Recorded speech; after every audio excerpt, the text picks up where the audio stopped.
Students, তোমাদের সকলকে স্বাগত। আজকে তোমাদের সেকেন্ড ইউনিট টেস্টের ক্লাস 9-এর রায় ও মার্টিন প্রশ্ন বিচিত্রার ভৌত বিজ্ঞানের মডেল সেট 2 করে দেখাবো। তো চলো শুরু করা যাক। তার আগে বলে দিই, তোমরা যদি চ্যানেলে নতুন হয়ে থাকো তাহলে চ্যানেলটিকে অবশ্যই সাবস্ক্রাইব করে দিবে। প্রশ্নটি হয়েছে আরামবাগ হাই স্কুল থেকে। প্রথমে দেখে নিই গ্রুপ এ। বহু বিকল্প ভিত্তিক প্রশ্ন।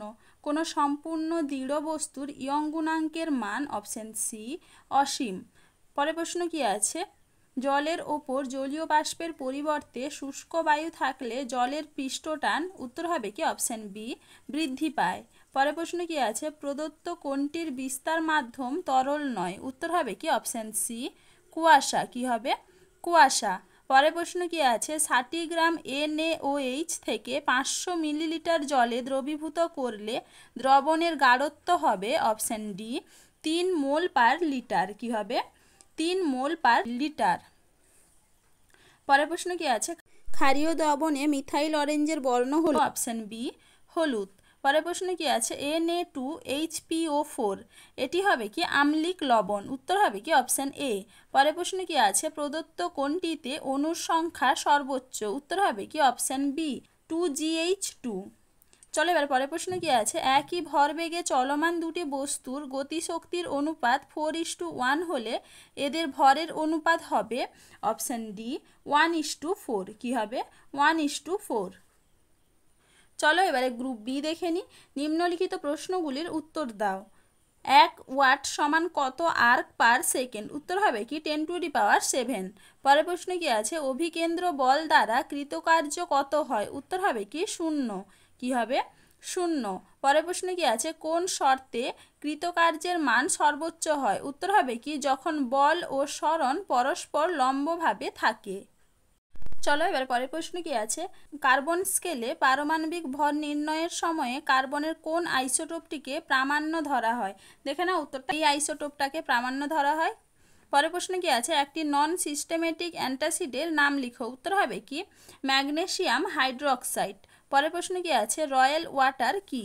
না উত্তরটা রয়্যাল ওয়াটার হলো একটি শক্তিশালী অম্ল মিশ্রণ যা 3:1 অনুপাতে ঘন হাইড্রোক্লোরিক ও ঘন নাইট্রিক অ্যাসিড মিশিয়ে তৈরি করা হয়।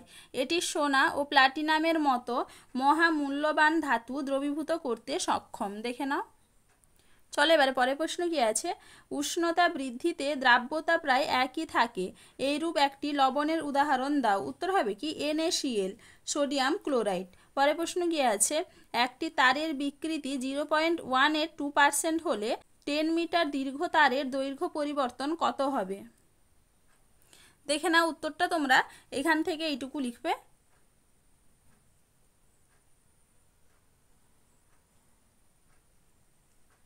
চলো এবার পরের প্রশ্ন কি আছে?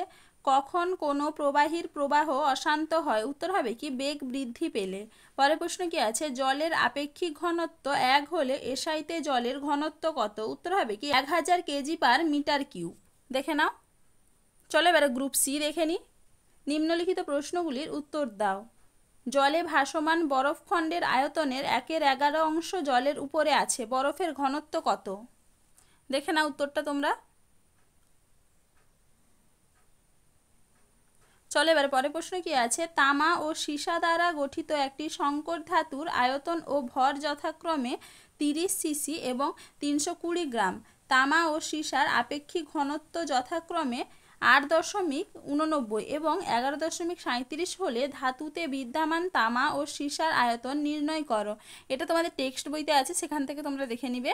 পরের প্রশ্ন কি আছে? NTPতে 5 গ্রাম একটি গ্যাস 4 লিটার আয়তন দখল করে, গ্যাসটির আণবিক গুরুত্ব নির্ণয় করো।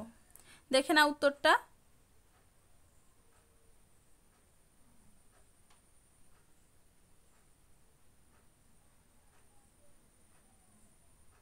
চলো এবারে পরের প্রশ্ন কি আছে? আণবিক ভর ও সংকেত ভরের মধ্যে দুটি পার্থক্য লেখো। দেখে না উত্তরটা আণবিক ভর ও সংকেত ভরের মধ্যে পার্থক্য। চলো এবারে পরের প্রশ্ন কি আছে? একটি অসম্পৃক্ত দ্রবণকে সম্পৃক্ত করা যায় কি কি উপায়ে? দেখে না উত্তরটা অসম্পৃক্ত দ্রবণকে সম্পৃক্ত করার উপায় এইখান থেকে এইটুকু লিখবে।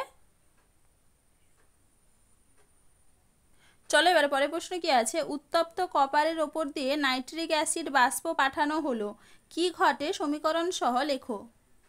দেখে নাও উত্তরটা, এইখান থেকে এইটুকু লিখবে, উত্তরটা দেখে নাও।